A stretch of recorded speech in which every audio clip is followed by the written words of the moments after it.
Bonjour, shalom, assalamu alaikum. Merci d'être connecté au Club de la Presse par le biais de Canal FM. Également sur les antennes des radios partenaires. Nous pensons avec beaucoup de confraternité aux amis de Radio Courtoisie à Dapaon, à ceux de Radio Daoul à Bassa, à celles et ceux également de Radio Sama FM à Niamtougou.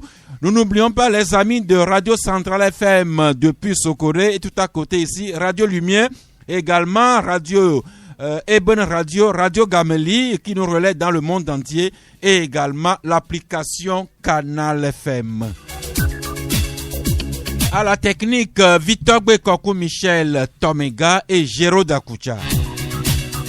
Au menu du Club La Presse, aujourd'hui encore et toujours la problématique de la riposte à la Covid-19 et également les grands titres des journaux parus aujourd'hui. Le Messager avec Bourema Tchaboré, bonjour. Oui, bonjour, ça c'est bonjour à tous ceux qui nous écoutent en ce moment. La Manchette avec son directeur Sylvestre Béni, bonjour. Oui, bonjour, ça c'est bonjour à toutes et à tous. Le Magnan Libéré avec son patron Abbas Issaka, bonjour. Bonjour Diallo, bonjour à tous les autres du Canal FM. Et bien naturellement, Santé et Éducation par la voix et le visage de Gadiel Tchonyadji, bonjour. Ça c'est bonjour, bonjour à tous ceux qui nous écoutent. Eh bien, la pensée du jour, parce que c'est une tradition, eh bien, la pensée dit, c'est celui qui porte son propre seau d'eau qui connaît la valeur d'une goutte d'eau. Encore une fois, c'est celui qui porte son propre seau d'eau qui connaît la valeur d'une seule goutte d'eau. Au démarrage de cette émission, nous voudrions, avec beaucoup de confraternité, saluer un aîné, Maurice Mana Palanga, journaliste sportif, ancien chef du desk sport sur la TVT, qui a été président pendant longtemps de l'association des journalistes sportifs du Togo. Il souffle aujourd'hui une bougie de plus, jubilé de granit, 68 ans, c'est pas beaucoup, mais Maurice va rester encore quelques temps avec nous. Et de Maurice Manapalanga, nous pensons également à un aîné, Othniel Dosevi, qui a été auréolé hier en prélude au match amical que jouait le Paris Saint-Germain avec le Celtic de Glasgow, et où tous les Togolais doivent s'être sentis fiers hier d'apprendre que notre compatriote Othniel Dosevi a été l'un des tout premiers joueurs du Paris Saint-Germain. Surtout, c'est lui qui a eu le mérite de marquer le tout premier but au stade Parc des Princes.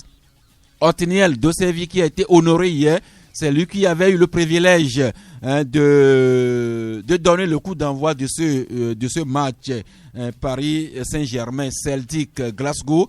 Nous rappelons aussi bien l'anniversaire de Maurice Manapalanga et cet hommage fait à Othniel Dosevi parce que Sylvestre Béni, n'allons pas toujours attendre que les gens meurent avant de les saluer. Oui, je crois que c'est une initiative salutaire. Souvent les décorations à titre posthume, on en a tellement eu au Togo que je crois qu'aujourd'hui il faut célébrer les gens de leur vivant, et je crois que c'est cette belle manière que le Paris Saint-Germain a démontré hier, et c'est une fierté partagée que le Togo, ce Togolais là soit le premier à marquer le premier but donc au Parc des Princes, et ça a été une fierté nationale. Je crois que il faut le faire. Célébrons-nous vivants. Célébrons-nous vivants, n'attendons pas seulement que quelqu'un trépasse avant d'inonder le monde entier par ses oraisons, ses témoignages dont on ne sait pas ce qui est vrai et ce qui est faux. Bourema Tchaboré. Non, tout à fait d'accord. Ce que vous venez de dire tout à l'heure, vous n'imaginez pas la joie qui m'animait hier lorsque lorsque j'apprenais que c'est un compatriote togolais qui a été le premier à marquer le premier but du Paris Saint-Germain. C'est une fierté, je crois que tous les Togolais doivent être fiers, et c'est aussi un appel, un engagement pour ceux qui suivent les pas aujourd'hui d'en faire encore un peu plus, parce que nous avons également nos compatriotes qui se démontrent, qui se livrent également dans ce domaine au plan extérieur, et ça fait également notre fierté au pays ici. Merci. On va terminer avec les sportifs en saluant la mémoire d'un certain Nibombe Wake qui a fait les grandes gloires de Bikinti, de Bassar, de Étoile Filante de Lomé. Il a joué également en Côte d'Ivoire avec Africa Sport. Il a été pendant longtemps le goal des éperviers. Et également, Abbas Zaka, comment ne pas saluer la mémoire de certains joueurs comme Ouro Abbas, Zachary Suleiman, Ibrahim Mayanga, les grands patrons de Semassi de la fin des années 70, début des années 80. Oui, effectivement, c'est le moment même de leur rendre hommage parce qu'on ne va pas attendre la fin de leur vie pour dire qu'ils ont fait ceci, ils ont fait cela. Parce que ce sont des gens qui sont donnés même pour le football togolais. Quand on prend Nibombe Wake qui a fait beaucoup de merveilles à la CAN 98. Oui. Où c'était Abedi Pelé. Avec Abedi Pelé, il a juré. En ce moment, il jouait au Boissy Goldfield Dakar. Au Boissy, effectivement. Mais il a juré que si Abedi Pelé lui marque un but, lui va lui remettre tout son truc de ce qu'on leur donne. Sa prime. Sa prime de match. Et il a joué, il a juré, et Abedi Pelé n'a pas marqué. Et le jour-là, le Togo, par Kader, a pu éliminer le Ghana. Donc c'est le moment aujourd'hui de leur rendre hommage, de faire tous ceux-là qui sont en vie, qu'on ne dise pas, qu'on n'attende pas leur disparition avant de... Les grands noms... Non, surtout, c'est ça, si vous me permettez. Et nous avons quand même appris que Nibombe Wake est un peu souffrant. Hein, c'est l'occasion donc d'inviter du moins les autorités sportives et pourquoi pas les dirigeants togolais. N'attendons pas que Nibombe Wake meure avant que les grands cadres Bassar et Konkomba et tout ce que le football compte au Togo pour aller faire de grands discours. Quand nous étions petits garçons et que nous écoutions les matchs que retransmettaient sur les antennes de Radio Le Mai, les aînés Kodjo Samlan et Messa Niamé, avec les noms comme Abouklou Sokwe,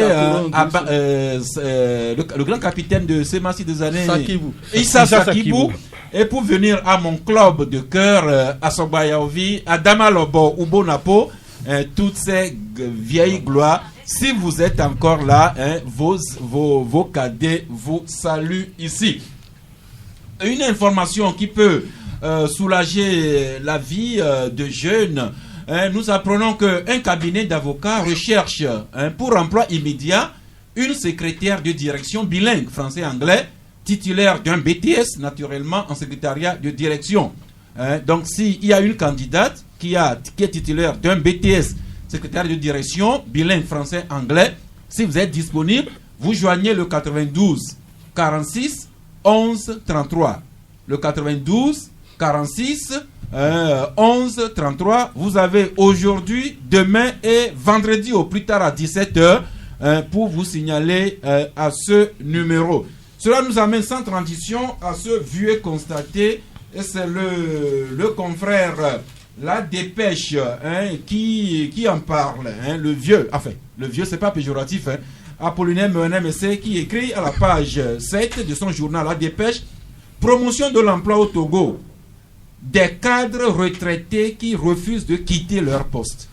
Et La Dépêche cite des postes et des noms. Nous faisons l'économie des noms, mais sachez que le directeur des examens, concours et certification est admis à la retraite depuis 2017, mais il est toujours là au bureau.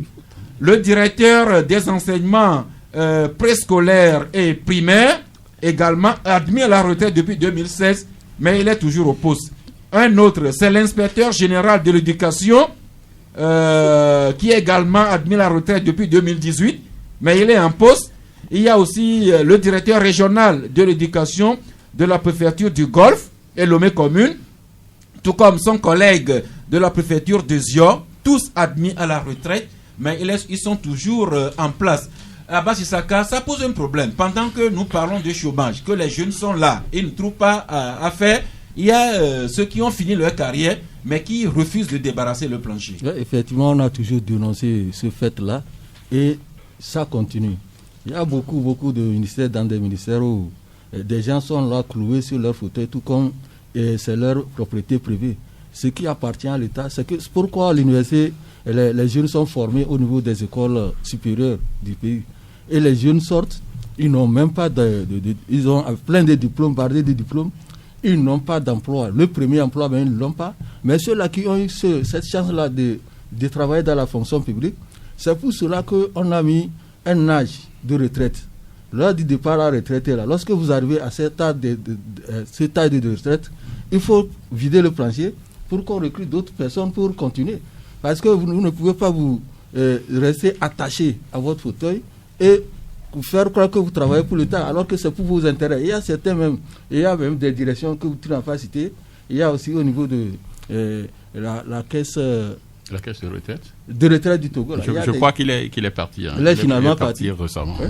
Il y a certains, même quand on a dénoncé, le monsieur, il signait les retraites encore pour les autres. Alors que lui-même, il retraités, il signait. Lorsqu'on a dénoncé, on a changé de main pour qu'il ne signe plus. Donc, je ne sais pas si il est finalement parti. Donc, toute cette histoire, il faudrait que l'État... Voilà, c'est un vieux constaté. C'est l'État togolais qui a décidé qu'à un certain âge, même si on a été excellent serviteur de l'État, on doit aller se reposer pour laisser la place aux autres. La dépêche. Pour la petite anecdote, si vous permettez, pour la petite anecdote, il y en a ceux qui disent que non, c'est le général Yadema qui m'a mis ici et vous voulez que je parte. Comme s'ils attendaient le retour du général Yadema pour quitter leur poste. Voilà, c'est ça. Ce qui est dommage, c'est que tu viens de dire quelque chose tout à l'heure, que c'est l'État togolais qui a mis en place une loi dans ce sens. Mais qu'est-ce que l'État fait pour dégager ceux-là qui refusent de dégager pour que les jeunes qui sont en possession de leur diplôme puissent prendre leur place? Je crois que la responsabilité, parce que hier même, le confrère l'Alternative écrivait que le ministre du Commerce, Kodjo Adedje, a signé le départ à la retraite de son directeur de cabinet, mais le monsieur reste accroché à son poste. Et le directeur de cabinet qui dit à son ministre qu'il a été nommé par décret présidentiel et ne bougerait pas tant que le même décret présidentiel ne l'a... Voilà ce qui soulève tout le problème. Mais le ministre se retrouve impuissant devant son directeur de cabinet qui est pourtant admis. Non, moi je ne crois pas que le ministre se retrouve impuissant. Je crois que le ministre n'a pas fait. Si le ministre avait vraiment fait, je crois que c'est une loi. Et c'est l'État togolais, comme tu viens de le dire, qui l'a instauré. Et ça s'exécute pour tout citoyen togolais. Si vous vous engagez dans la fonction publique, il y a un âge. Lorsque l'âge arrive, il faut partir pour que les jeunes qui viennent puissent se retrouver. Ça, c'est un contraste. Et c'est pas bien. Moi, je pense que la première responsabilité revient aux responsables, au gouvernement, revient aux responsables. En tout cas, le ministre Adedje n'a qu'à consulter le journal L'Alternative paru hier, mardi. Et il saura situer ses responsabilités et prérogatives. Avant d'en venir à la réponse à la Covid-19, Gadia Tchonyadji, merci de partager avec nous quelques articles, disons plutôt des recettes de santé et éducation aujourd'hui. Le citron, encore et toujours, le citron que vous nous rappelez comme un aliment détox et intelligent. Oui, la deuxième parution sur le citron pour... cette période, nous avions promis faire une série de publications sur le citron. Donc aujourd'hui, le citron détox est un fruit très important. Dans cet article, nous publions une recette sur le citron qui permet de renforcer la santé des reins et qui permet de brûler la graisse. Alors, le citron, je pense qu'aujourd'hui, c'est ouvert sur le marché, c'est disponible, c'est un peu moins cher par rapport à ce qu'on a connu il y a cela quelques semaines. Donc, c'est un fruit qui ne doit pas manquer dans aucune maison. C'est très important pour la santé. Merci de nous le rappeler, tout comme ce rappel. Éviter de sécher le linge mouillé à l'intérieur de nos chambres. Oui, c'est vrai. Avec le temps actuel, la mousson, le soleil apparaît très difficilement, mais sortons nos serviettes après la douche et séchons-les dehors. À l'air libre. À l'air libre, c'est mieux que de les mettre à l'intérieur parce que là, il y a prolifération de microbes. Et quand on réutilise, on sait qu'en Afrique, beaucoup, on ne lave pas très tôt nos serviettes. Mm-hmm. Les serviettes, il y a des serviettes qui courent 3 mois sans être lavées. Donc, ça fait une prolifération de bactéries, de microbes. Et cela peut nuire gravement à la santé. Autre conseil pratique, ne plus remettre au frigo un aliment déjà décongelé. C'est un rappel, mais très souvent, on le fait et puis cela crée des intoxications à la maison. Hein. Quand vous prenez, on aime souvent mettre les aliments dans le frigo. quand on les sort et que cela se décongèle, ce n'est plus conseil de remettre ça dans le frigo. Hein. Ça va amener à la prolifération des microbes. Donc le mieux, c'est après que l'aliment soit décongelé, il faut chauffer et puis consommer cela en même temps. Merci. Maintenant, ce conseil pratique, ou bien cette question qui intéresse ceux de nos auditeurs qui souffrent ou bien qui souffriraient d'asthme, est-ce que l'asthme et le sport font bon ménage? Oui, c'est une bonne question que nous avons posée aux spécialistes, le docteur Kouvaï Damien, médecin de sport, qui répond oui. Asthme et sport font bon ménage à condition, et ce sont des conditions qu'il a expliquées dans cet article. Très souvent dans nos communautés on nous dit les asthmatiques ne doivent pas faire le sport, mais non, les spécialistes disent non. Ils doivent faire le sport, mais un certain nombre de sports et dans un certain nombre de conditions. Donc c'est très important pour les asthmatiques. Le sport avec l'asthme ça marche. Eh bien, mais comment faire ce sport-là quand on est asthmatique? Dans quelles conditions et quelles précautions prendre? Tout conseil à trouver dans votre article. Cela nous amène directement à la pandémie de la Covid-19 et vous nous rappelez ce que nous savons déjà, que maintenant, toutes les préfectures du Togo sont touchées par ce funeste virus. Oui, bon, le spécialiste l'a dit ici, le professeur Iou Ateba, et donc...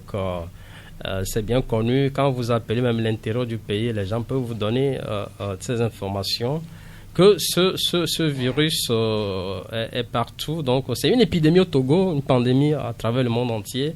Et c'est pour les sceptiques, parce qu'on sait qu'il y a toujours des sceptiques, des gens qui refusent toujours de mettre le cache-nez, qui ne croient pas en l'existence de cette maladie. Il faut que le message passe dans nos maisons, disons, à chacun, les uns les autres, la maladie existe, protégeons-nous. Et quand nous nous protégeons aussi les autres. C'est très important pour la santé publique au Togo. Nous protégeons les autres, mais est-ce que nous devrions protéger particulièrement la jeune fille en cette période de pandémie? Parce que je lis Covid-19, quand la situation de la jeune fille devient alarmante. Oui, c'est une thématique qui a fait l'objet de débats lors de la Journée mondiale de population. Dans l'UNEPIE parraine. Donc, vous savez, avec cette pandémie, on sait que plusieurs personnes se refusaient d'aller à l'hôpital. On sait que le système de santé était totalement chamboulé. Donc, il y a un certain nombre de traitements qui étaient laissés au plan secondaire. Or, la jeune fille et la femme ont besoin d'être conseillés en planification familiale sur la sexualité. Est-ce que vous voyez? Donc, c'est toute cette thématique qui a amené cette institution onusienne à dire que malgré le coronavirus, malgré cette période de la Covid-19, il faut toujours donner, mais il faut toujours permettre à la fille et à la femme d'avoir accès aux soins de santé parce que c'est important et c'est très capital pour leur dignité. Oui, quand nous sommes bloqués, Dieu merci, nous nous déconfinons de plus en plus, mais cette situation peut être porteuse de cas de grossesse précoce non désirée, d'avortement ou tentative de viol, abus sexuels, prostitution, mariage forcé. Il y a quelques jours, nous avons appris cette information venant du Kenya, que lorsque le Kenya avait été confiné, beaucoup de parents avaient envoyé leurs jeunes filles au village auprès des parents. Et c'est des milliers de jeunes filles qui sont retrouvées ainsi enceintes. Bouraïma, vous avez appris cette information? Oui, j'ai appris cette information. J'ai lu ça sur les réseaux sociaux également. Je pense que ça c'est l'une des conséquences de corona. On placera en actif de la présence du coronavirus dans le monde. Mais ceci étant, je pense que la responsabilité nous revient à nous les parents lorsque nous sommes face à ces situations de prendre toutes les dispositions pour encadrer nos jeunes filles, pour savoir ce qu'il en est lorsque la jeune fille sort, ce qu'il en est lorsqu'elle rentre. Donc c'est important. Je ne vais pas revenir sur l'exemple que nous voyons aujourd'hui dans notre pays. Peut-être que nous allons y revenir là-dessus. Nous y sommes déjà et c'est le libéral qui revient sur cette affaire de sextape. Ces malheureuses vidéos que les enfants, les élèves ont tournées dans les écoles et qui fait débat. Certains d'entre eux ont été appréhendés et le libéral écrit aujourd'hui affaire sextep des élèves impliqués dans cette affaire-là qui bouclent jusqu'à 7 jours de détention. Et pour le libéral, c'est un peu trop sévère. Sylvestre Béni, 7 jours que certains de ces élèves-là ont été interpellés, qui sont garde à vue jusqu'à ce jour. Oui, et sévère. Oui, je le dirais également parce que peut-être que selon les autorités, ils veulent un peu punir ces jeunes-là. Mais je crois que j'ai souvent l'habitude de dire qu'il y a les tests et les contests. Aujourd'hui, c'est vrai que la plupart d'entre ces jeunes-là sont en classe d'examen. Et il faudrait que s'il y a des décisions tout de suite à prendre, il faudrait qu'on puisse les prendre et non de perdre le temps pour rien. Et moi, j'ai toujours, je suis cette position où ceux qui sont peut-être coupables donc du CES, c'est-à-dire ceux qui se sont à donner donc au CES en tenue, moi je suis pour qu'ils perdent l'année, et ceux qui peut-être sont dans des vidéos et tout ça, on peut trouver des situations atténuantes. Mais les garder pendant 7 jours là et peut-être que sous prétexte qu'il y a des auditions, des interrogatoires et tout. Donc s'il y a d'autres à relâcher plus tard, vous verrez que c'est juste du temps perdu. Donc il faudrait qu'on aille vite et prendre des décisions qu'ils doivent en réalité. Je comprends. Les parents qui, passé le moment de l'énervement, se laissent un peu gagner par l'indulgence. Abbas Issaka? Oui, effectivement, il y a une indulgence. Mais je crois avoir entendu que sur les 40 qu'on a interpellés, il y a eu quelques-uns qui ont été libérés. Il ne restait que 11 qu'on est en train d'interroger. Mais 7 jours de garde à vue, c'est trop parce que par rapport à notre loi, c'est 48, 72 heures de plus. Et si ça dépasse les 16 jours, il faudrait au moins les envoyer par rapport à leur âge. Je ne sais pas s'il y a déjà qui sont majeurs. Il paraît qu'il y a 3 mineurs. Il y a 3 mineurs, donc il faudrait qu'on voit ces situations. Mais seulement, je ne pense pas que ces élèves qui faisaient ça avaient conscience qu'ils avaient un examen à passer. Parce qu'on a rouvert les écoles pour préparer les examens et non pour s'adonner à ces genres de choses. C'est que s'ils avaient conscience que ce qu'ils faisaient là allait prendre cette ampleur, ils n'allaient pas aller jusqu'à ce point. Mais il fallait faire de sorte que ceux-là aussi qui ont publié les vidéos soient poursuivis. Et ceux qui ont partagé. Et qui continuent de partager soient poursuivis. Parce que l'État a les moyens de les prendre. Parce que c'est les mœurs qui sont en train d'être salies. Il faudrait faire de telle sorte que ça s'arrête. Que ça ne s'arrête pas aux enfants. Qu'on puisse aller prendre aussi ceux-là qui partagent les vidéos et qui soient punis pour que ça ne se répète. Merci. Revenons donc à la Covid-19 avec ce que Santé Éducation écrit et nous rappelle, à savoir ces 4 médicaments ou projets de médicaments à base de plantes que les universitaires, les chercheurs togolais ont trouvés et qui vont faire l'objet de tests cliniques incessamment. Oui, un certain nombre de tests basiques ont été déjà faits. Donc maintenant, il faut aller au niveau des essais cliniques. Vous savez, on se rappelle bien le phénomène de la boisson malgachi, qui a fait beaucoup de taches et de salive à travers le monde entier. C'est parce que il y a plusieurs institutions internationales qui reprochaient à cette boisson ou bien à ce médicament de ne pas suivre la procédure médicale normale, scientifique normale. Et le Togo est en train de faire tout à fait professionnellement les choses. Donc, 4 médicaments que le Togo met sur pied, c'est des médicaments qui existent déjà sous forme de molécules, mais qu'on doit tester au niveau de ce qu'on appelle les essais cliniques sur un certain nombre de patients. Et le processus va continuer jusqu'à ce que ces médicaments ne soient rendus publics On prévoit que d'ici quelques mois, c'est possible que ces médicaments soient rendus publics, 4 médicaments togolais pour, il faut le rappeler, renforcer le système immunitaire, parce que les experts sont unanimes là-dessus. Ce n'est pas des médicaments qui vont tuer le virus, mais c'est pour donner à l'organisme cette capacité de neutraliser le virus. Mais d'ici là, avant que ces médicaments ne soient rendus publics, ne soient disponibles pour le public, il y a quand même des recettes maison que l'Université de Lomé, avec la collaboration de ces phytothérapeutes, a publié. Donc, ces recettes maison que Santé Éducation a publié aussi, à base de gingembre, d'ail, de citron, de plusieurs plantes médicinales de chez nous qu'on peut pratiquer ou bien qu'on peut faire dans nos maisons pour renforcer le système immunitaire face à ce virus. Merci. Des médicaments, d'accord. Des cas de guérison notés au Togo, d'accord. Ceux dont le colonel Djibril se félicite et qui disait dans une récente interview que le nombre de cas guéris au Togo est la preuve d'une bonne prise en charge, d'accord, mais le même colonel Djibril nous rappelle que les efforts doivent être maintenus de façon permanente, toujours la vigilance, parce que même le Madagascar, dont le président avait beaucoup vanté le remède là, les dernières informations portent plutôt montée en flèche de contamination dans ce pays-là. Toujours plus de prudence à observer les gestes barrières en souhaitant que le monde médical nous trouve finalement le sérum ou bien le vaccin en tout cas.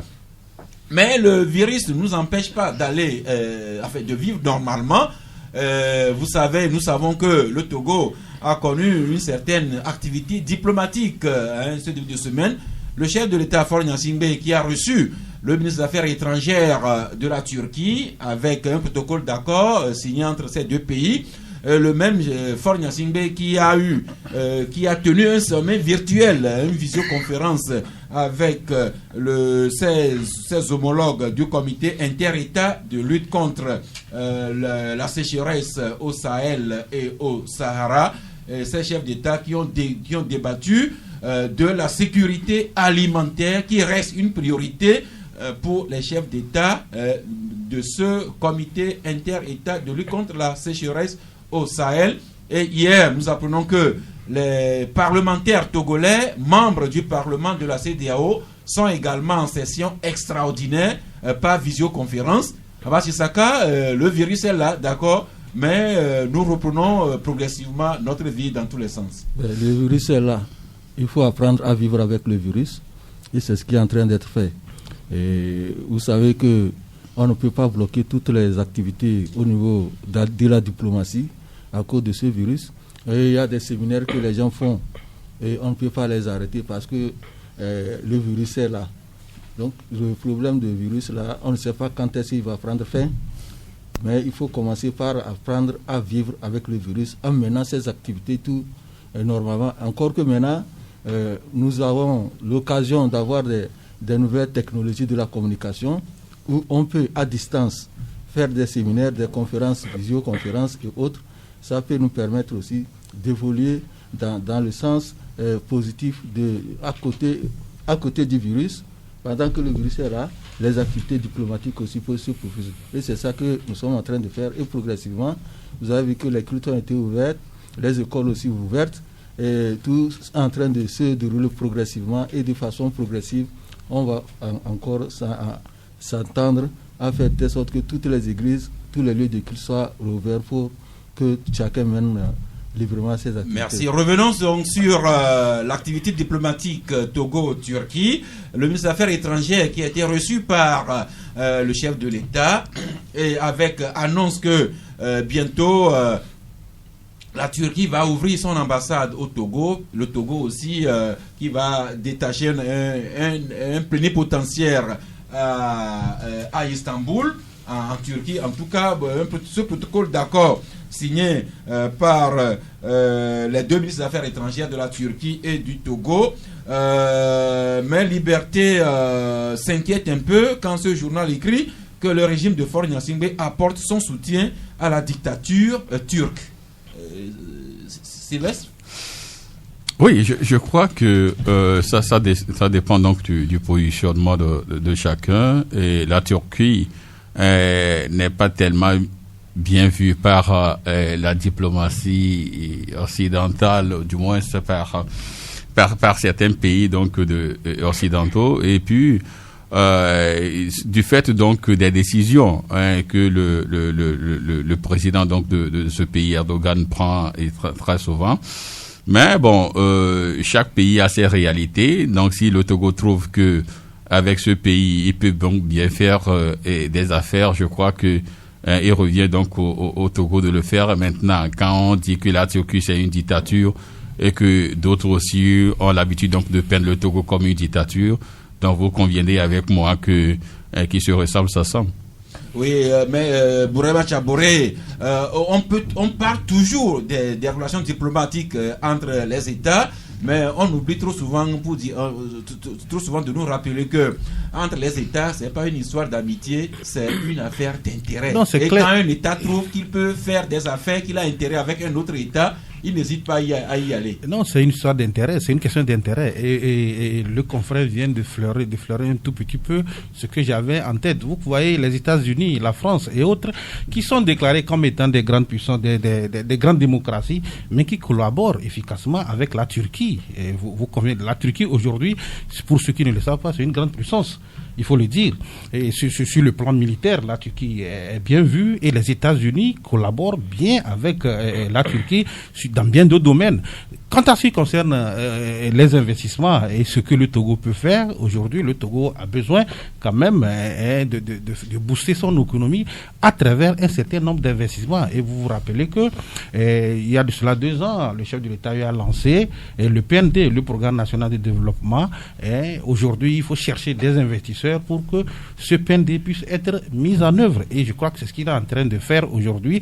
Quand bien même nous vivons avec le corona, les activités sont en train de reprendre peu à peu au niveau de tous les pays, et le Togo ne doit pas quand même rester être du reste. Il faudrait quand même que les responsables du pays puissent prendre des initiatives pour que après coronavirus on ne soit pas à la traîne, qu'on ne soit pas les bons derniers. Donc ce qui est en train d'être fait, moi je pense que c'est une bonne chose, au-delà du fait que les gens peuvent faire leurs analyses par rapport à la gestion du pays, par rapport à qui est dictateur, qui n'est pas dictateur. Moi, je pense qu'il faut mettre l'intérêt du pays au devant de tout. Merci. Et le confrère Togo Matin écrit que le Togo et la Turquie se projettent déjà dans l'après-Covid-19.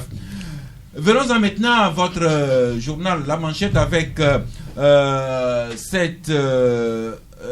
cette association qui voulait tenir une assise le samedi dernier et qui en a été empêchée. La presse en parle, vous y revenez. Il s'agit du mouvement Conscience Mandela et la manchette titre aujourd'hui sous menace d'être trahi, le lancement du mouvement Conscience Mandela écourté. Nous en avons parlé lundi, mais comme vous y revenez, alors d'abord, voulez-vous nous parler brièvement du mouvement Nelson Mandela et pourquoi ils ont été empêchés de tenir leur assemblée samedi dernier? Bon, il faut dire que nous avons été invités pour une couverture médiatique et le samedi dernier, le 18 juillet, et nous y sommes, voilà, je crois que voilà. Donc qu'est-ce qui s'est passé? Donc tout est déjà fait preuve donc pour débuter du moins c'est la cérémonie de lancement et à peine du moins les mots de bienvenue et tout, et c'est la gendarmerie qui fait irruption. Donc ça s'est passé donc au niveau donc d'Olté Mirambo à Agbalpe. Donc la gendarmerie a fait irruption, le commandant il a demandé donc de tout arrêter. Et les organisateurs ont demandé au commandant, mais pourquoi vous voulez qu'on arrête tout? Qui a donné l'instruction? Donc le commandant dit non, nous avons juste reçu des instructions de faire tout arrêter. Or, selon les organisateurs, c'est un mouvement qui existe depuis 2 ans, c'est-à-dire depuis 2018. Ils ont rempli toutes les formalités administratives au niveau donc du ministère de l'administration territoriale. Et ils ont juste choisi la date du 18 juillet parce que vous n'êtes pas sans savoir que l'UNESCO a décidé donc de cette date-là du 18 juillet pour célébrer Nelson Mandela. Donc, d'autant plus que l'association veut véritablement suivre donc les valeurs ou l'esprit car souvent prenait Mandela, l'esprit de paix, de non-violence, c'est-à-dire la culture de la non-violence. Donc, il est vrai que certains éléments donc des péchés étaient armés. Donc, ils ont par sagesse décidé donc de courter dessus soir et à la cérémonie donc à promettant donc revenir sur du moins donner une suite à ce qui s'est passé. Donc sinon bon, tout était là, il y avait des invités, il y avait également des présidents donc d'autres associations qui étaient là. Tout se faisait calmement sans, il y a les mesures barrières qui ont été respectées, la distanciation, tout mais bon. Voilà, donc ils n'ont pas donné du moins de motivation. Pourquoi est-ce que on vous a dit de venir arrêter? Non, ils ont juste dit, nous avons reçu des instructions de tout arrêter, donc partez, sortez de la salle. Donc voilà. Merci. Un tour avec le Mania libéré, un petit retour sur la problématique de la riposte à la Covid-19 et également l'ouverture qui se fait de plus en plus progressive. Et Abbas, vous nous transportez à l'aéroport international Gnassingbé et à Demande de Lomé, avec la reprise des vols étrangers imminente, mais vous nous dites que cette reprise-là se fera aussi de façon progressive. Oui, comme ça se fait avec les lieux de culte, au niveau de l'ouverture des frontières aériennes, le gouvernement a pris des dispositions pour que ça soit progressif et qu'on voit l'évolution de la situation. Et ça ne se fera pas en même temps sans mesures barrières et sans faire de telle sorte que ceux qui reviennent subissent les tests avant d'entrer dans le pays.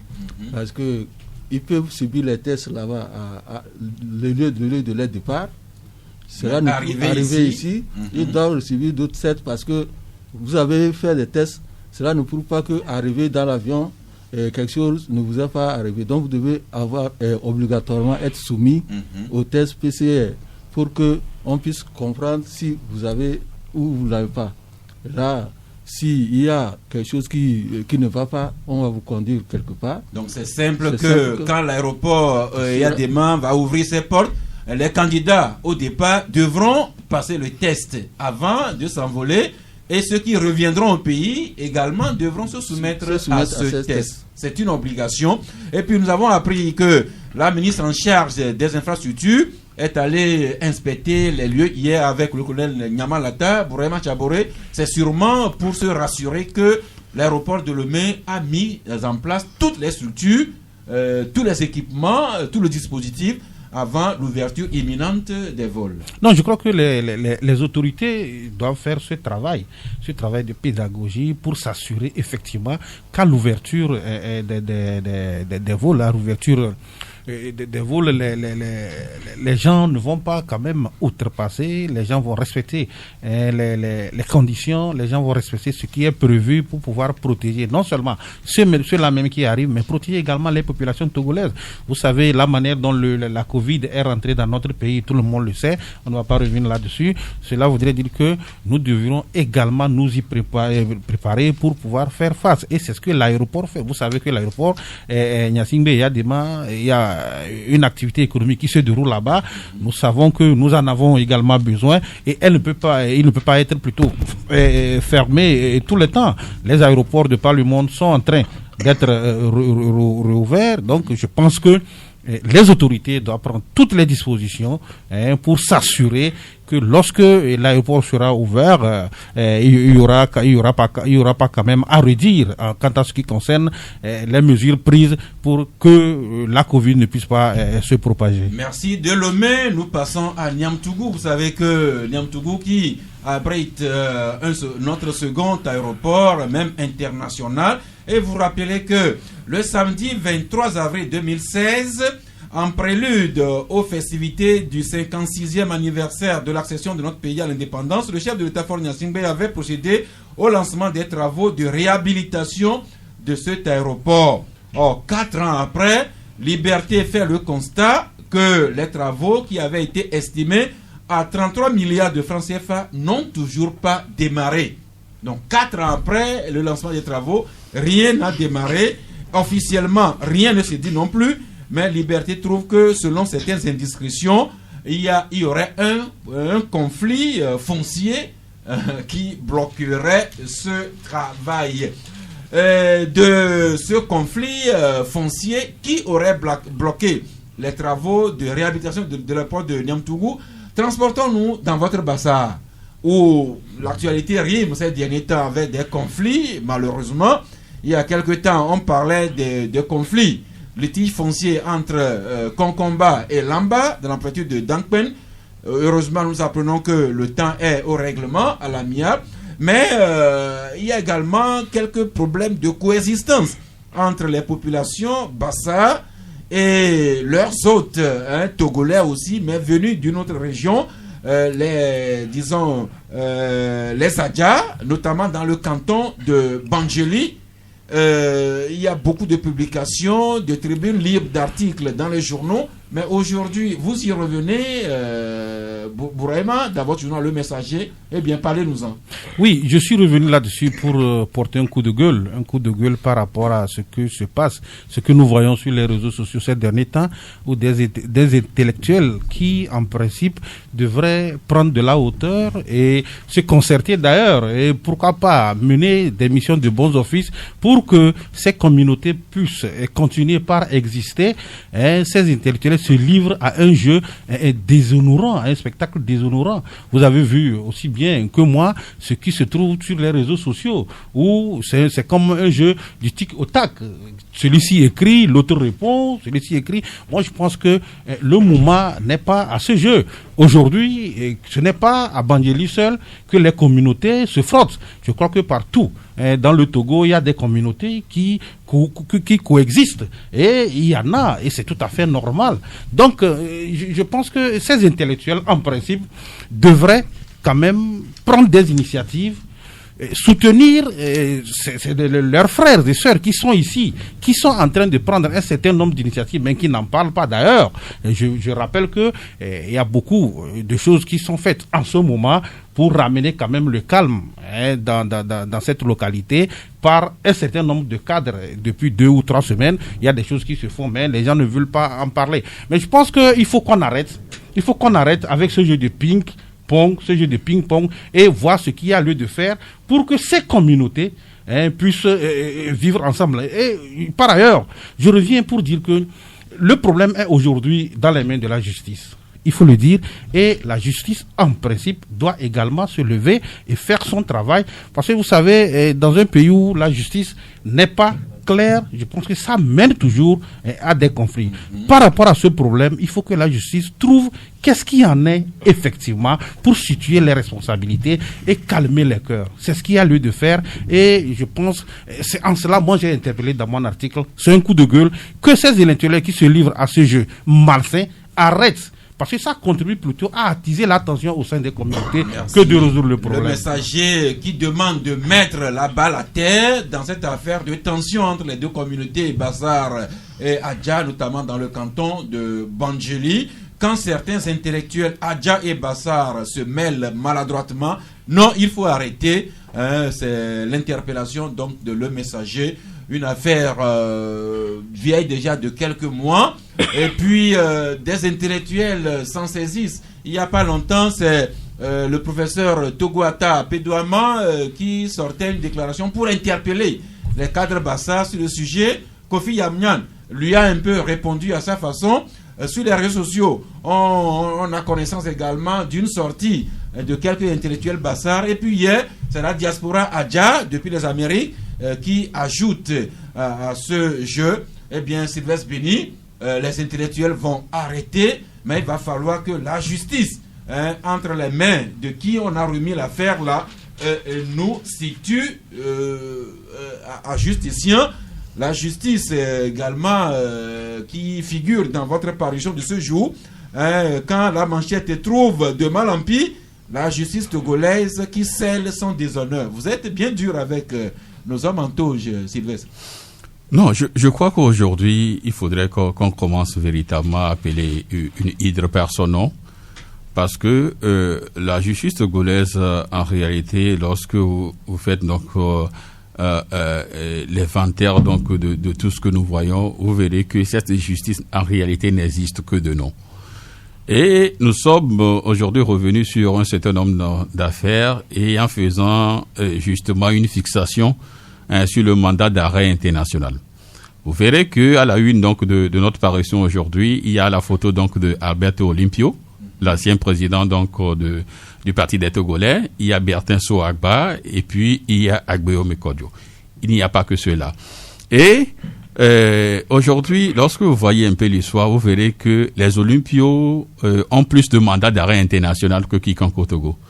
D'abord, il y a eu le patriarche Ikis Olympio, au temps où il se faisait passer pour au temps où tout faisait et croit que c'est l'opposant le plus sérieux et le très menaçant contre le régime. Mais plus tard, il est rentré donc dans les bonnes grâces du régime et il se la coule douce. Maintenant, entre-temps, M. Olympio a bénéficié de l'amnistie générale en 90, jusqu'à 90, 91, ce qui lui avait permis de rentrer au pays grâce aux efforts, de mener librement. Grâce aux efforts de Sainte Yaovi Agboibo que nous saluons, dont nous saluons la mémoire. Et puis, il y a aussi Harry Olympio. Vous devez également vous rappeler donc de ce grand fait donc de Alberto Nathaniel, qui a été accusé, on dit, ces militants avaient jeté donc des cocktails Molotov dans les locaux de la gendarmerie. Après, l'homme n'étant pas sur le territoire, ils ont lancé un mandat d'arrêt international contre lui.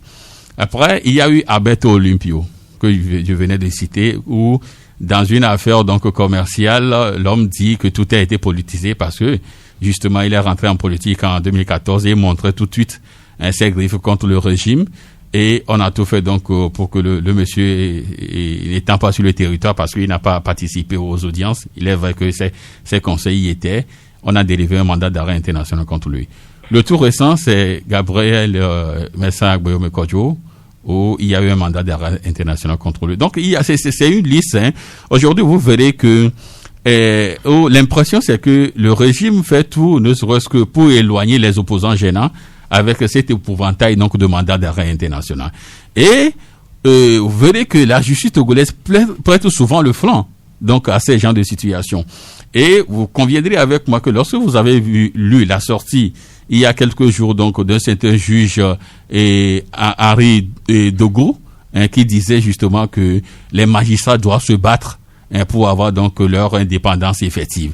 Donc ça veut dire qu'en réalité il y a tellement anguille sous roche. Et cette justice ne rassure pas. Il y a quelques semaines, j'avais rappelé ici ce plateau le rapport du HCDH de 2013 qui disait justement que dans des dossiers sensibles, il y a des juges qui vont donc au niveau des chancelleries, au niveau donc de l'exécutif pour demander l'orientation pour la manière dont de conduire le dossier. Donc, si on prend tout cela réuni, vous verrez que la justice togolaise est en train donc de courber donc sous l'exécutif, et il est temps donc qu'ils reviennent à de meilleurs sentiments. Et nous avons également pris soin donc de citer un certain brûlot donc de maître Charest Bonazel, l'un des avocats français donc de Pachanya Singbe, qui à l'époque avait écrit un brûlot donc au magistrat Pétchelébia. Abalo Pétchelébia.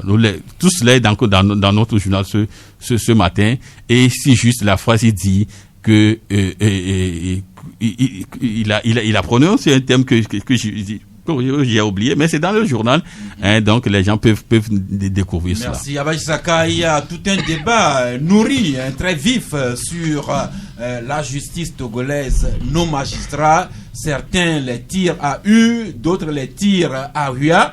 Mais de ce que disait tantôt Sylvestre Béni, c'est vrai que des leaders politiques ont eu à faire face à des mandats d'arrêt internationaux comme actuellement, mais hier comme aujourd'hui, on voit aussi des leaders politiques assez virulents contre le régime en place, mais qui résident ici au pays et qui font leur activité.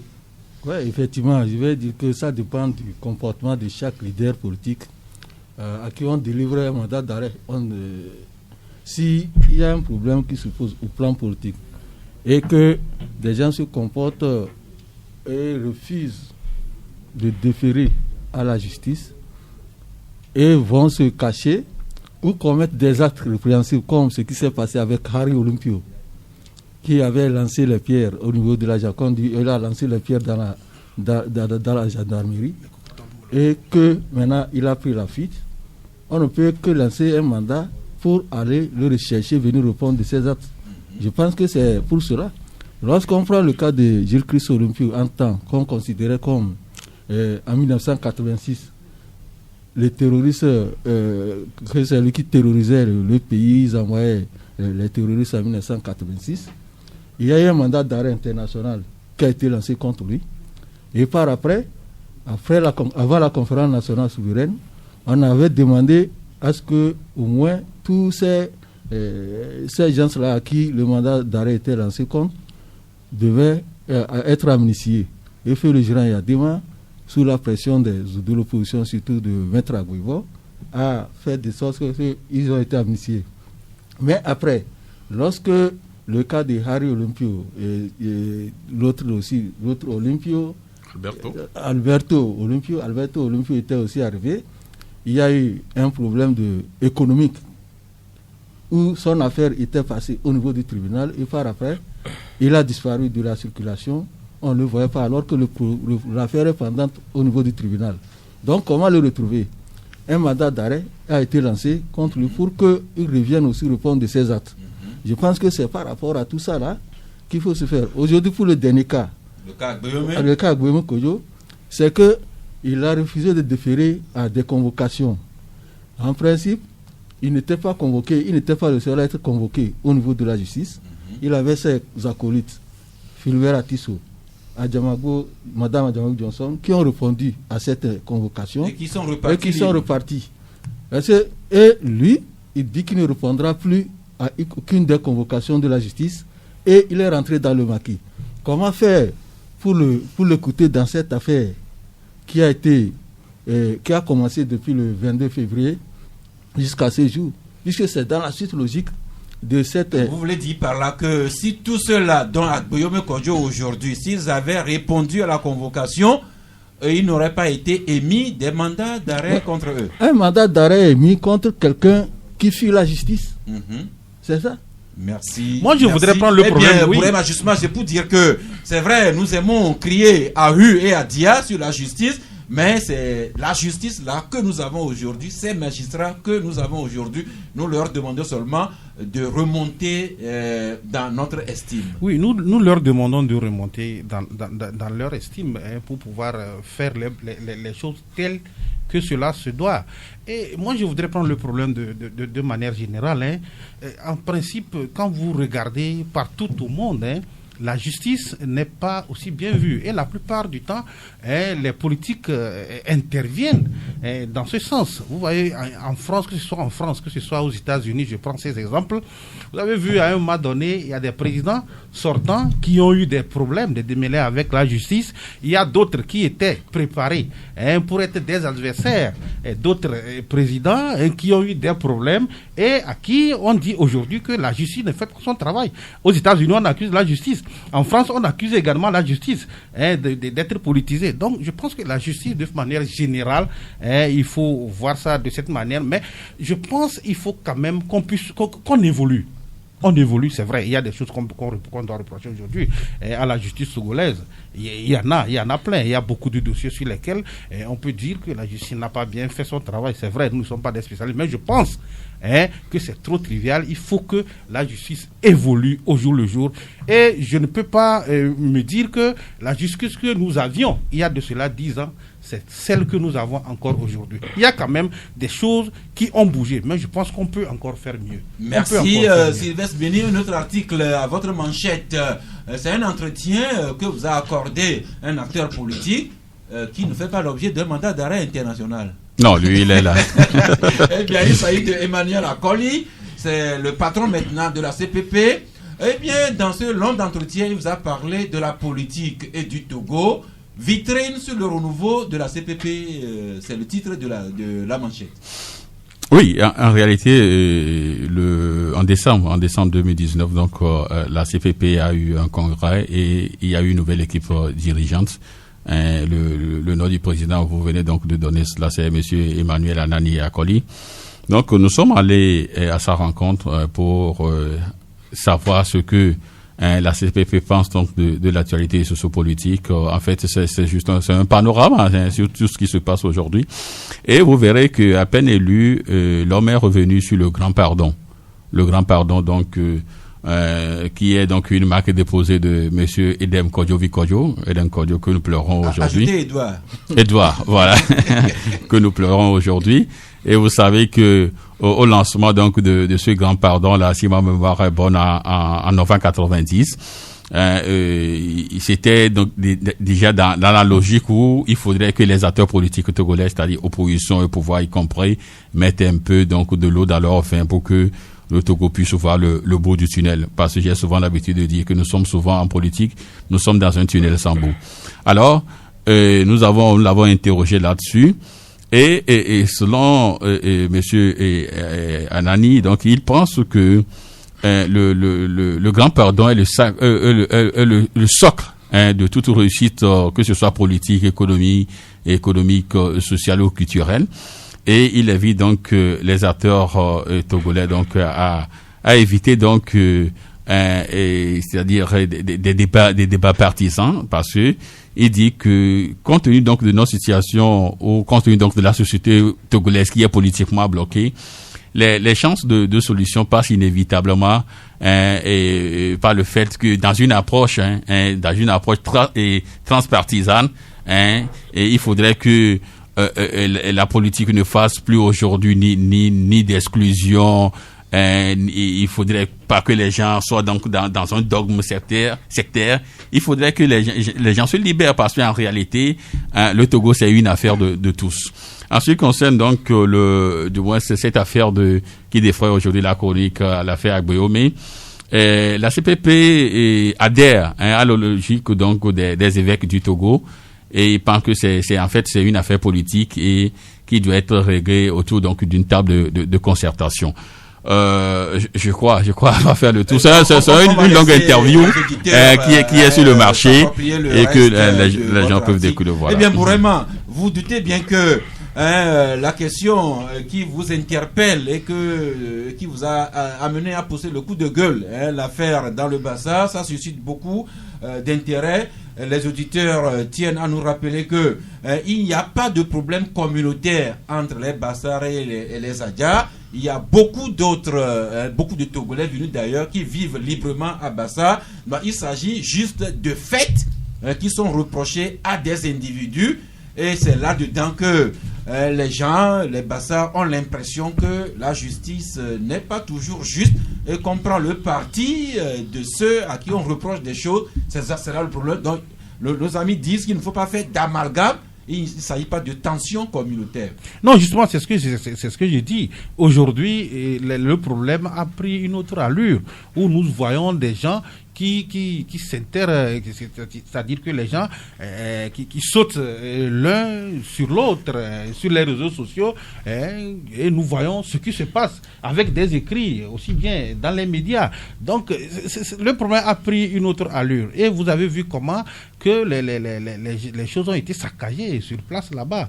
Je ne vais pas revenir là-dessus parce que je n'ai pas tous les éléments, mais je pense, c'est pourquoi je l'ai dit, je pense que la justice doit effectivement faire son travail, je l'ai dit tantôt, pour situer les responsabilités et punir s'il y a à punir éventuellement. Mais je pense aussi qu'il faut le relever. Nous sommes dans un pays du droit et on ne doit pas également se faire justice. Je l'ai dit dans mon article. Lorsque vous avez un problème, lorsque quelqu'un vient vous agresser et lorsque le problème est pendant devant les juridictions, je pense, à mon humble avis, qu'il faut laisser la justice faire son travail et éviter pour que nous puissions voir ce que nous sommes en train de voir aujourd'hui. Merci les auditeurs également qui nous suivent sur l'affaire des jeunes qui ont réalisé cette malheureuse vidéo. Un auditeur nous dit que les enfants ont été présentés au juge le samedi et sont actuellement sous mandat dépôt. Donc on ne doit plus parler de détention abusive, que les jeunes sont sous mandat. Autre information qui intéresse nos amis, c'est papy et peut-être mamie admis à la retraite mais qui restent accrochés à leur fauteuil. Un ami nous signale le cas de mon ami personnel, le DG de Edi Togo. C'est un ami personnel, oui, mais j'en parle. Monsieur Rémi Banafay. Ah si, admis depuis 2006, ça fait combien d'années? 14 ans. 14 ans, mais qui est toujours là. Lui, il a refusé carrément de partir. Il a refusé carrément. Je ne sais pas s'il a refusé ou bien on lui demande de rester à servir. Et d'autres cas aussi que nos amis nous signalent, c'est la preuve que ce que nous disons dans ce studio intéresse nos amis auditeurs. C'est pourquoi nous allons suspendre nos débats ici, souffler un peu et nous ouvrir sur eux. 93.5 Canal FM. Eh bien, nous avons abordé des sujets riches et variés. Nous comptons sur vous également pour aborder tous ces points développés aujourd'hui. Nous prenons déjà le premier auditeur. Bonjour. Oui, bonjour. C'est monsieur? C'est Pelé. Oui, Pelé, allez-y. Oui, je voudrais aborder côté justice togolaise. Bon, dans une république où on crée une commission pour arrêter des gens, je pense que la justice est mise en veilleuse. Je sais pas ça, si c'est ça qui fait que le procureur ne se trompe pas. On a créé quelle commission pour arrêter les gens? Applucia et autres là, c'est pour faire quoi? Ça dit. Non, là, je pense que nous débattons souvent de la Applucia et de ses missions. Évitons de faire des amalgames. Oui, je ne fais pas de l'amalgame, M. Sass. Je dis, Applucia est là pour faire quoi? Ça fait partie de la justice.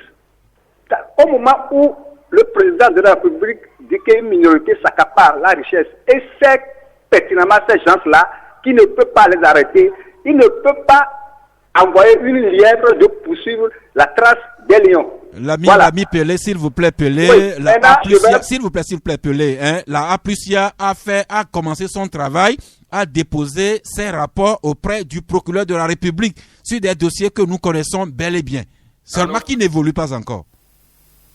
Allô? Oui, bonjour l'ami. Oui, bonjour. Oui, c'est monsieur? Monsieur Hakim. Hakim? Oui. Eh bien, nous vous écoutons. Bon, moi aussi, je vais partir sur la justice. Mais je voudrais dire que la justice, elle est juste au moment où on rend la décision à la faveur d'un parti. L'autre estime que la décision a été juste.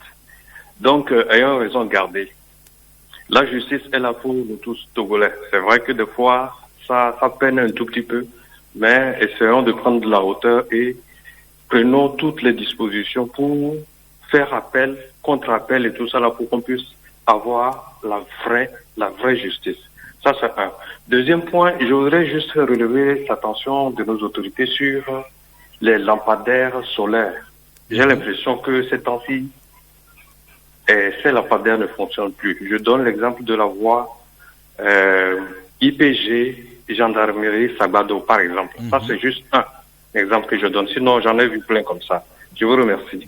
Monsieur Hakim, merci. Le suivant déjà, bonjour. Bonjour, monsieur Sass. Oui. Et je salue le plateau. Nous vous saluons aussi. C'est l'ami Kokou. Ouais. Je dis un bonjour spécial à notre ami de santé éducation. Il vous écoute. Ok. Bon, moi, je voudrais seulement demander une question à votre confrère de l'autre, Mania Libéré ou bien ça. Mania Libéré Abassi Saka. Oh non, l'autre là. Bourema Chaboré de Le Messager. Non. Sylvestre Béni de La Manchette. Très bien. Je voudrais demander à Sylvestre Béni, lorsqu'il a fait l'analyse, il trouve que les opposants gênants, on lance des mandats d'arrêt contre eux, parce qu'ils sont des opposants gênants. Je voudrais lui demander, lorsque quelqu'un se présente devant un peuple, et le peuple est derrière lui, après tout, il dit qu'il craint pour sa vie, et il part, on délivre un mandat d'arrêt contre lui en le cherchant. Maintenant, le peuple qu'il a abandonné, le peuple là va faire quoi? Sylvestre Béni? Non, je vais lui demander d'aller poser la question à la personne indiquée. Merci beaucoup. L'auditeur qui attend en ligne, bonjour. Allô, ça c'est bonjour. Bonjour à vous. Oui, Yoshua de Zangira. Yoshua. Oui. Nous vous écoutons. Moi, j'aimerais aborder le cas de la Covid-19. Et vous avez parlé du fait que les gens commencent pas à douter. Bon, les gens continuent plutôt de douter. Et franchement, moi aussi, à travers la gestion que les gens font de cette pandémie, moi aussi, je me demande si réellement cette maladie existe au Togo. Ah bon? Oui, parce que... Vous posez cette question encore ce mercredi 22 juillet 2020. Mais ça, oui. Écoutez-moi bien, dimanche passé, j'étais dans mon quartier, dans un bar tout à côté de moi. Vous verrez les gens chanter, sauter, fumer, chichar ensemble, des gens. Mais là, la mairie n'a rien fait, aucun soldat, personne, jusqu'à minuit et demi. Mais si vous étiez à ma place, vous allez penser quoi? Alors, est-ce que vous avez appelé la police, la gendarmerie pour porter cette information à leur connaissance? Les gens là, ce qu'ils font, c'est publiquement au bord d'une voie publique. Je ne refuse pas, mais vous, est-ce que vous avez fait votre travail de citoyen en alertant la police et la gendarmerie? Moi? Oh non, moi, je n'ai même pas le temps pour appeler. Et pourtant, vous appelez au club de la presse? Oui, au moins ici, ils vous entendent. C'est pour qu'ils sachent que la gestion là est inéquitable. Merci, l'ami. Mais c'est pas parce que les gens se comportent ainsi que vous aussi, vous allez vous mettre à douter de la maladie, s'il vous plaît, cher ami. Le suivant, déjà, bonjour. Oui, bonjour, monsieur Sass. Oui, c'est monsieur? C'est Hubert, j'appelle depuis l'aéroport. Depuis l'aéroport? Oui. Ah, vous revenez ou vous partez? Non, c'est dans le quartier. Ok. Bon, je vais revenir sur la fête des retraites. La fête des retraités? Des retraités, là. Bon, par rapport au ministère du Commerce, nous avions appris que le cher Adjakli a plus de 78 ans. Mais comment se fait-il que le ministre peut signer le départ à la retraite d'un monsieur, de son directeur de cabinet, et au même moment, il nomme un monsieur du plus de 78 ans. Adjakli, le père, a été aussi remercié, je crois. Non, il a été nommé conseiller en même temps. Quand le monsieur, comme là, le remplaçait, il a été nommé conseiller. Ah, donc quand il a quitté le comité de fluctuation, il n'est pas parti à la retraite? Non, il n'a pas quitté le ministère, il est nommé conseiller. À environ 78 ans, comme vous dites? Oui. Et vous dites que le ministre le laisse continuer ici et il renvoie à la retraite quelqu'un qui est plus jeune qu'Adjakli. Oui, c'est pas normal. Eh bien, le ministre Adedje, je ne sais pas si lui-même nous écoute. En tout cas, dans son cabinet, quelqu'un doit suivre cette information et la lui rapporter. Ok, merci. Je vous en prie. Bonjour aux amis de l'aéroport. Oui, l'auditeur suivant, bonjour. Oui, allô, bonjour. Oui, c'est monsieur Michel. Michel. Oui. Ok, allez-y. Saska, je voudrais vous remercier et revenir un peu sur l'affaire Adja Bassar, si on peut appeler ainsi. Vous l'avez dit à la fin, mais j'ai voulu réinsister. Et je remercie d'une certaine manière Tchabouré, quand même, qui dénonce ces prises de position, mais il devait aussi aller au bout et dire aussi, c'est vrai, il a bien temps, que certains médias aussi rentrent dans ce jeu. Ce qui suscite la rentrée en jeu, si je peux le dire ainsi, de beaucoup de Bassar par-ci ou d'Adja par-là, c'est parce que le problème est mal posé. Quand il est posé sous forme de conflit communautaire, qu'on le veuille ou pas, qu'on soit Bassar Adja, on se sent touché. Ce qui explique cette prise de position. Il faut recadrer le sujet. Il n'y a pas de conflit communautaire entre Adja et Bassar. Ce n'est pas vrai. Ce qui se passe, c'est une question d'enfanticide. Un enfant a été tué, son corps mutilé, et ces actes se répètent plus ou moins dans la zone. Rappelez-vous, en décembre, il y a ça, les images circulées sur les réseaux sociaux, une femme authentique Bassar a posé le même acte. Rassurez-vous, les Bassar n'ont pas hésité à saccager toute sa maison. Et pourtant, elle était Bassar. Donc, comprenez que ce n'est pas une question d'Adja de Bassar. Ici, c'est un groupe d'Adja soupçonnés. Et quand les parents portaient plainte à la gendarmerie, comme je l'ai dit, le problème, c'est la faiblesse, la faiblesse de nos institutions, de nos appareils, des services de l'État. La gendarmerie, parfois, elle est inefficace. Vous vous rappelez de ces enquêtes qu'on ouvre, on ne freine pas. À l'intérieur, parfois, même quand vous portez plainte, la gendarmerie vous demande d'acheter du carburant pour pouvoir se déplacer. Et donc, les gens portent plainte, ils n'ont pas de suite. Et quand on dit votre enfant enlevé, tué, mutilé, vous voyez que c'est très sensible. Et ils ont entrepris eux-mêmes de faire les démarches. Et ils soupçonnaient un monsieur, un Adja et sa clique. Et lorsque, finalement, n'ont pas de suite de la gendarmerie, eux-mêmes, ils ont pensé, même s'il ne faut pas le justifier, aller se rendre justice, ils sont allés fouiller dans sa maison, le monsieur s'est enfui, ils ont trouvé des crânes, des ossements humains.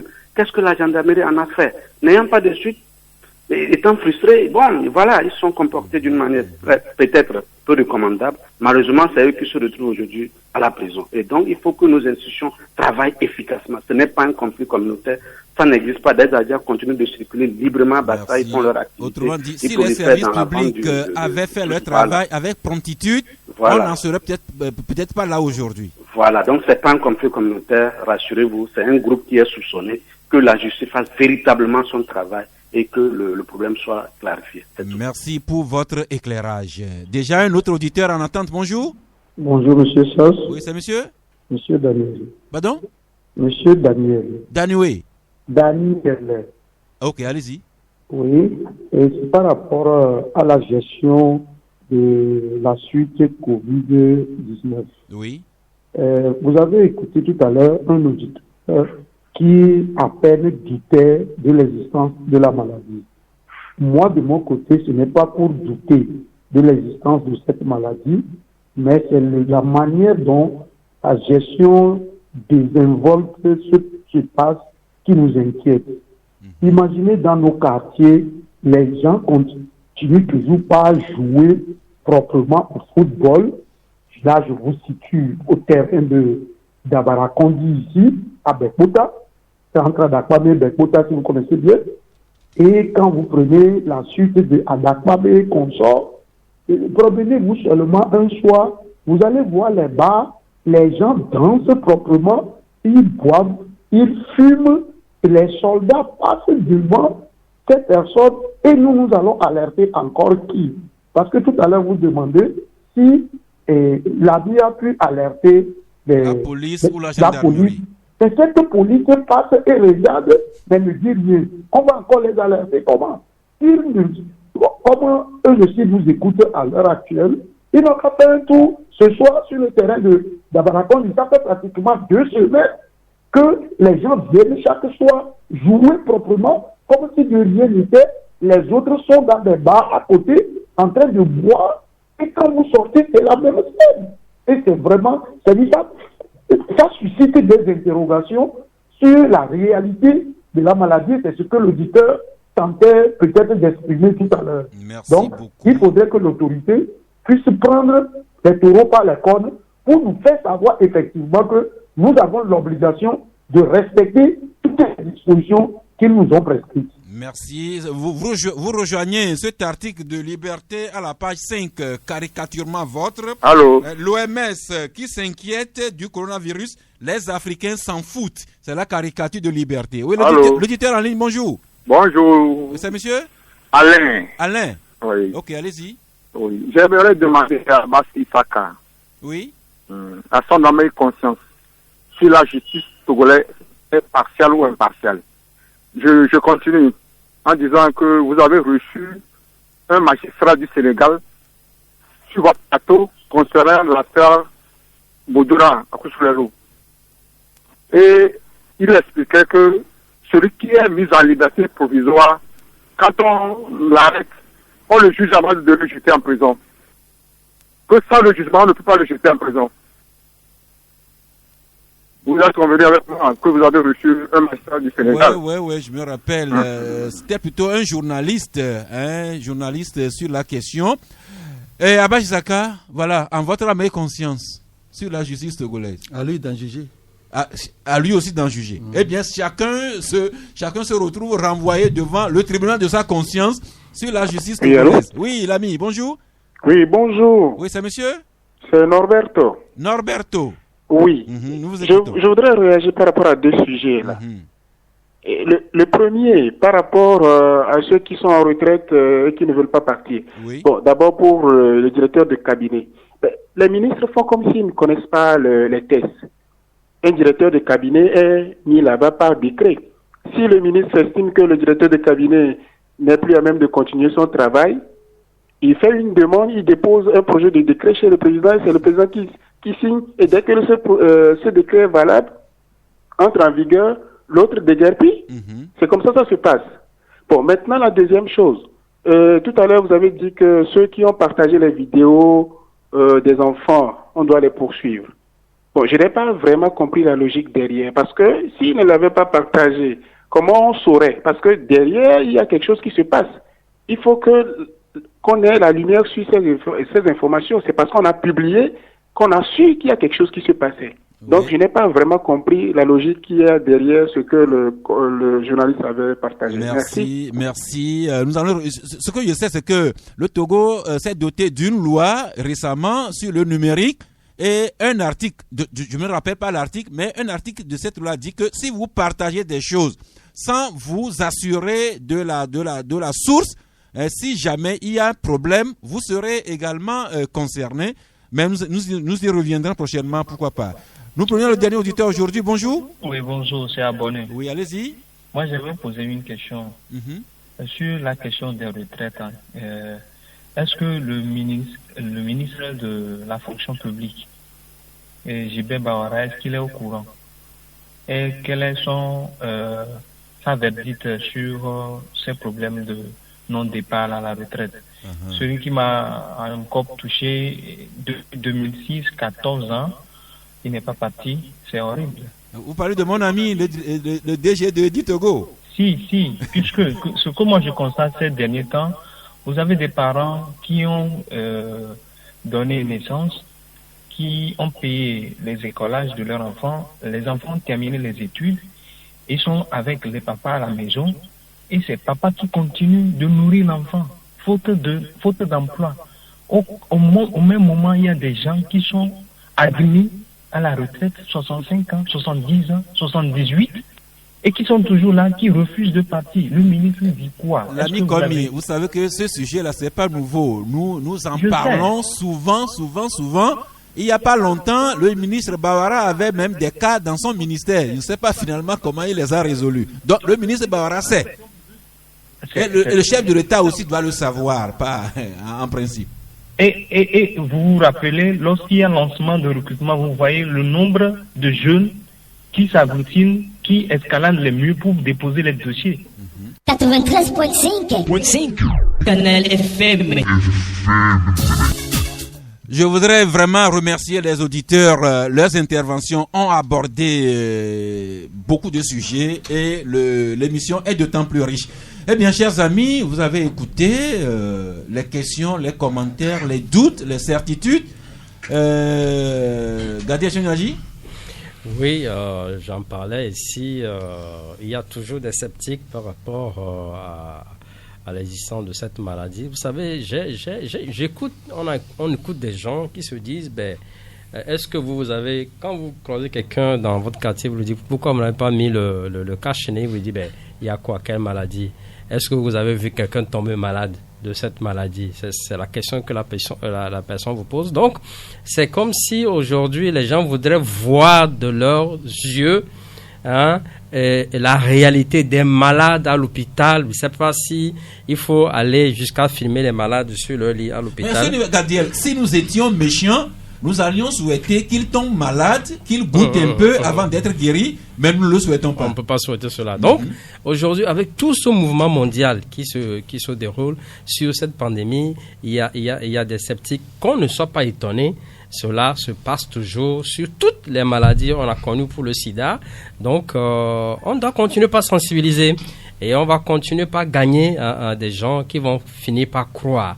Mais les choses qui se passent dans les quartiers, il faut que les mairies, il faut que les services publics se chargent de cela, parce que dans les bars, sur les terrains, dans la rue, les mouvements où vous allez voir plus de 20, 30, 40 personnes, personne n'a le cache-nez, c'est très inquiétant.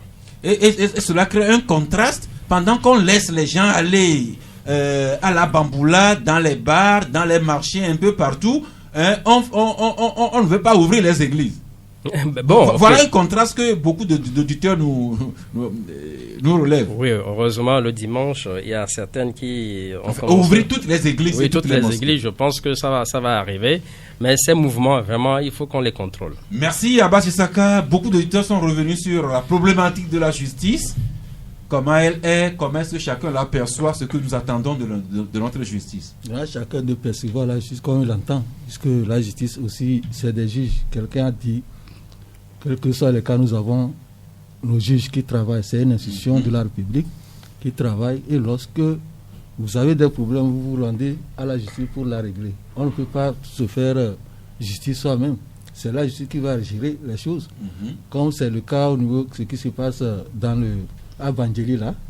Et si la justice travaillait, normalement, ça va se passer bien. Mais aujourd'hui, Enfin, la justice travaille, mais l'auditeur a dit, je crois que c'est M. Hakim qui dit que nous apprécions la justice selon que les décisions de la justice nous sont favorables ou défavorables. Oui, c'est comme ça, nous sommes comme ça. Donc le problème, par rapport aux gens qui jouent sur les stades pendant qu'on interdit le rassemblement, nous avons fait un article même que la dernière fois au lycée technique des Dogomé, les gens avaient organisé un tournoi en train de avec des supporters et autres, mais lorsque les forces de sécurité ont pris cela, elles sont allées, la FOSAP allait les disperser, leur demander gentiment de partir. Donc lorsqu'ils ont vu le véhicule de la FOSAP rentrer, eux-mêmes ils ont pris les gens au cou, ils ont laissé même leur photo. Donc quand nous avons connaissance de cette situation, appelons toujours la FOSAP, appelons la police, la gendarmerie, même s'ils ne réagissent pas, nous aurons conscience que nous avons fait notre part. Sylvestre Béni, beaucoup de théoriciens sont revenus sur le cas des papis qui continuent à s'accrocher à leur fauteuil. Non, moi je crois que c'est un problème que doit normalement régler le ministère donc de la fonction publique, c'est-à-dire le ministre Bawara, parce que je me rappelle que à l'époque où le ministre, celui qui était passé là, il avait voulu recenser véritablement les Togolais, c'est-à-dire ceux qui sont donc dans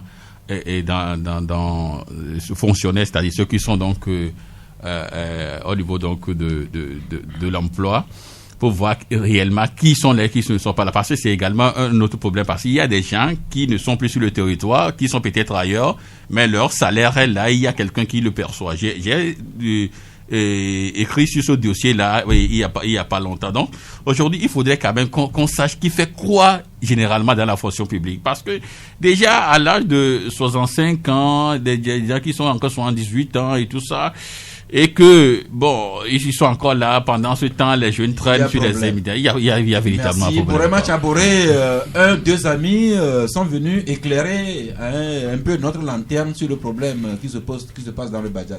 Dans Bandjeli, oui, je crois que c'est ce problème qui me tient à cœur. D'autant plus que je suis de là. Cela me tient à cœur. Je voudrais que mes frères et mes sœurs vivent en toute symbiose, en toute liberté avec toutes les autres communautés. C'est en cela que je voudrais remercier les auditeurs qui sont venus éclairer la lanterne et pour dire que, en quelque sorte, ils m'ont rejoint à la fin parce que, je dis, les institutions qui sont là, ils ont parlé de la gendarmerie, ils ont parlé de la justice et je l'ai dit dans mon article, il faut que la justice fasse son travail. Il faut que la justice fasse son travail. Même de recueillir les cartons, Michel. Alors, très rapidement, Gadiel, votre carton? Carton jaune plutôt pour ceux qui ne portent pas leur cache-nez et qui sont appréhendés au niveau des carrefours. C'est pas très bien. Merci. Abbas Issaka? Carton vert à la FOSAP qui fait son travail en arrêtant ceux-là qui ne portent pas de cache-nez au niveau des carrefours. Mais la FOSAP qui laisse les gens jouer d'Abalakonji. Oui, c'est là-bas. J'ai évoqué un autre cas. Merci, Sylvestre Béni. La FOSAP qui laisse également le chef de l'État ne pas porter le cache-nez. Passons la villa des dernières fois lors de le dire s'il n'a pas porté. Eh bien, passez l'information à la FOSAP. Il faudrait qu'on puisse aller à la présidence. Merci. Moi, je donne carton rouge à je ne sais à qui, parce que les feux tricolores, dans certaines localités ou bien dans certains coins, ne fonctionnent pas. Et ça occasionne plus des accidents. Au niveau, quand vous allez au niveau de comment l'appelle-t-on non, pas Dido Gomez, au niveau de Limousine, au Carrefour, c'est depuis des mois. Le feu tricolore ne fonctionne pas, personne n'intervient, alors que c'est un grand carrefour. Et ce sont des accidents. Et ce n'est pas l'abasseur. Carton rouge à celui-là qui devrait s'occuper. Carton vert à cette bonne volonté, à ce cabinet d'avocats qui recherche pour emploi immédiat une secrétaire de direction bilingue français-anglais titulaire d'un BTS. Les candidates ont aujourd'hui, mercredi, demain, jeudi, vendredi pour déposer le dossier. Pour en savoir davantage, le 92 46 11 33. 92 46 11 33. Bonne chance aux candidates et à ce cabinet. C'est fini pour aujourd'hui. On se retrouve demain jeudi à 11h si Dieu le veut et Dieu le voudra bien. Célébrons la vie.